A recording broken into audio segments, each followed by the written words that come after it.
My longtime boss betrayed me and screwed me over money he owed me, so I made sure he lost something worth 30 times more that he dreamed about his whole life. Where to begin, huh? I suppose I should get back to when this whole sleigh ride began. I am an educated computer tech that had the misfortune of graduating right on the cusp of the 2008 financial crisis. Before, it was considered to be a vocation of the future. Various businesses came to our school, introducing themselves, offering scholarships for college if we signed an agreement to come work for them after we graduated that as well. After the crash, those promises were the first thing they cut. As a result of that, I couldn't afford college, which meant I had to find work, which was easier said than done. My late and mid-20s were a roller coaster of dead-end jobs, where I worked, finally saved up some money, got fired as a redundancy, and had to spend those savings for living expenses while looking for my next shitty job. Years went by, tech went on, and I couldn't afford classes to keep up with it. So in my late 20s, I snapped. I have had enough. I needed a career change. I decided to go in my late father's footsteps and become a welder. It's as if fate intervened. A week before I made the inquiry about changing careers, a state-sponsored program came out that let me become one for free. After completing the welding courses, I was quickly offered a job as a field welder. We're literally talking about a matter of days here. A refreshing change of pace from before, where it took months or more. This is where the subject of our story comes in. I'll call him Rat Boss, RB for short. RB ran a small field welding business with 6 man crew, travelling all over Europe doing field welding. He said he'd taking me in, show me the ropes, teach me real welding, none of that schoolyard horseshit. And let me tell you, the first 6 years were amazing.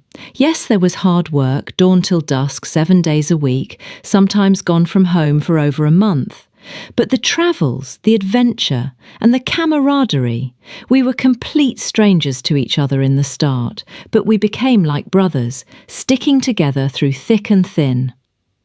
Thinking back on it, I miss those days, even if they're behind me. And RB was, back at that time, the kind of boss that puts all other bosses to shame. I remember that one time where he took out a loan with a large interest just so that he could pay us our wages because he had an emergency expense that drained his bank account 2 weeks before a customer was due payment. He rather went into debt to pay us on time rather than to ask us if we could hang in there a couple of weeks. But everything changed by year 7. At that time, most of the core crew had left, missing their families too much to keep doing. So did RB. He set me up as a foreman while he found himself work back home, and he sent people he interviewed over my way as I needed them. It didn't start off so bad at first, several jobs done successfully, but the people that worked with me, it just wasn't the same.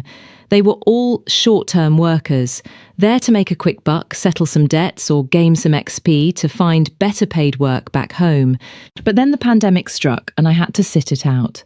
It wasn't a big deal for me, since I was used to having cash reserves for rainy days from my teen years.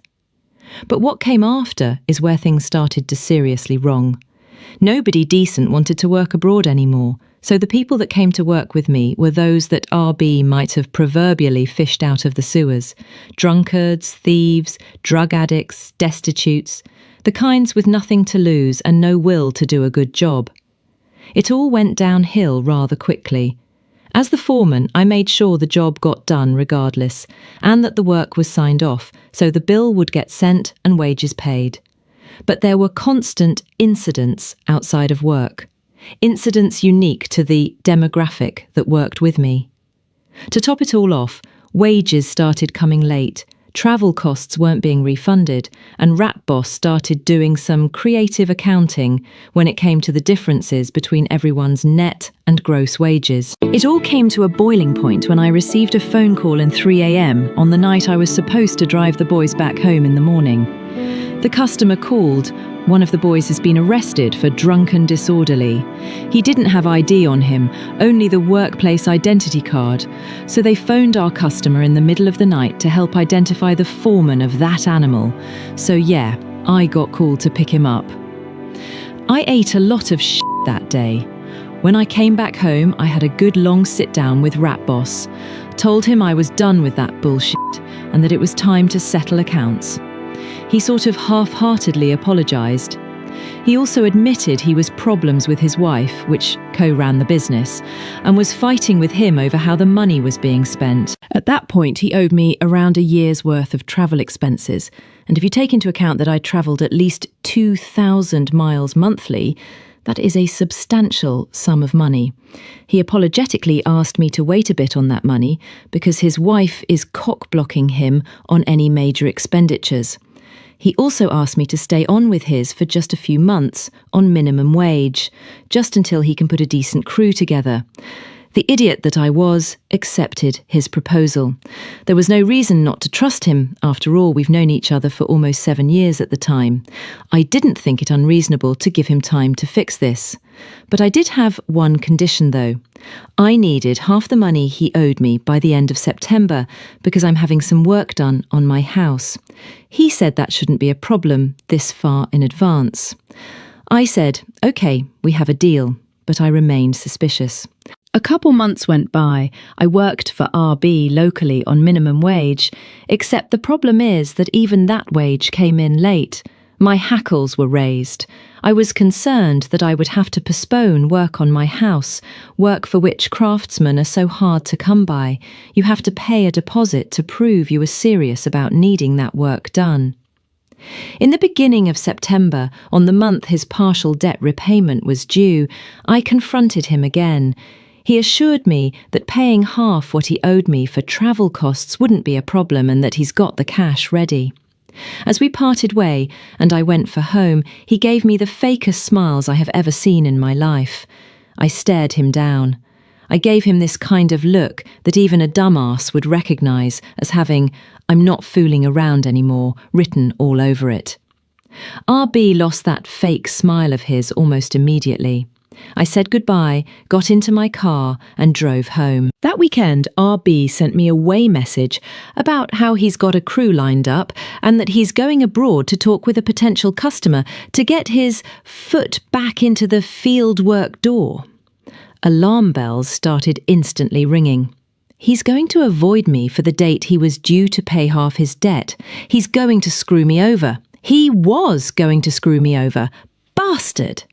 After everything we've been through together. At that point, I decided if the money doesn't come in due date, a 30-day resignation notice is going to respond for him when he gets back, filed on the exact day he was supposed to pay. But the thing is, when something has you this riled up, such as RB's probable betrayal, you kind of have a hard time focusing at work. So, I slipped on a ramp. I didn't just sprain my ankle or tore a ligament, I downright destroyed it, about a week before his debt payment was due. We're talking about emergency surgery here, 2 weeks minimum at the hospital, and being unable to put proper weight on that foot for 6 months. What do you guys think happened to the money he promised to pay me? It didn't come. Big surprise. Not only that, even the wage didn't get wired that month. It gets even worse. While I was in the hospital, heavily medicated, the work got done on my house. My mother, who had authorization to my accounts in cases of emergency, used my savings to pay for the work on my house instead of cancelling, which means I had very little money left. She told me not to worry, I will still get paid sick leave. I wasn't so sure. The thing about sick leave in my country is, in case of a work-related injury and a recovery period longer than a month, the employer is only required to pay the first month of sick leave. The rest is funded by the government. Whereas the employer only pays for social security and taxes, then the government wires the sick leave money to him for him to forward it to me. Which, of course, didn't happen. Didn't receive a single cent from him since. So here I was, broken, crippled, bedridden, and unable to work. It gets worse. I ran out of money just as I had the last instalment of an outstanding debt to pay. Banks were calling me weekly. I had to cash in an investment to pay it off and to subsist while I recovered. an investment that would have yielded me a modest amount of passive income for the rest of my life. So I was resigned for revenge. He lied to me, hid from me, failed to pay what was owed, stole from me, and pocketed money that was meant for me by the government. He will cook in the fires of hell for what he's done. The revenge. Before I tell you what I did to him, I wish a little background about Rat Boss.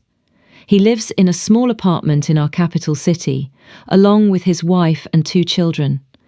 The apartment is extremely small, so small in fact that they all practically climb over on top of each other to pass each other by. But he did have a dream. He bought a plot of land where he was building a large house, so big in fact that a single one of the rooms is going to be bigger than his whole previous apartment. Over the course of those 7 years, he slowly built it up, brick by brick, and he was almost done. When we still talked, he told me that he was at most 6 months away from moving in. The thing about me being his foreman is that it involves a lot of paperwork. Every decision, every purchase, every dirty little secret hidden away in the numbers. And I had it all. It was simply a matter of forwarding it all to the appropriate authorities. And as soon as I was able to walk, well, I wouldn't really say walk, more like dragged my recovering foot behind the other one while under the influence of hardcore painkillers, I went out to turn him in to every government agency that had a shot at getting to him. The biggest hit came at the Labour Inspectorate. As the caseworker rummaged through the evidence I presented her, she mumbled to herself, wide-eyed, something in the lines of, "My God, he broke half the labour laws in our country." The aftermath. I live in what could be considered a second world country. Our government is slow and inefficient, but it does act when prompted. And when it did act on Rat Boss, his fall was like being hit in the face by the same meteor that killed the dinosaurs. His accounts were frozen, he was barred from travelling abroad, his business licences were suspended, and he was required to dismiss all his current employees with severance, money which he didn't have. He filed for bankruptcy soon after. He was required to sell the house he dreamed about for his entire life to settle the fines. He is stuck now, like I was, even worse. He is trapped in that sardine can of his for an apartment, unable to work, unable to support his family, unable to pay the bills until the legal proceedings from the governments finish. For what he did to me, I was able to stay afloat. But for what I did to him, he is done, broken, reduced to utter destitution.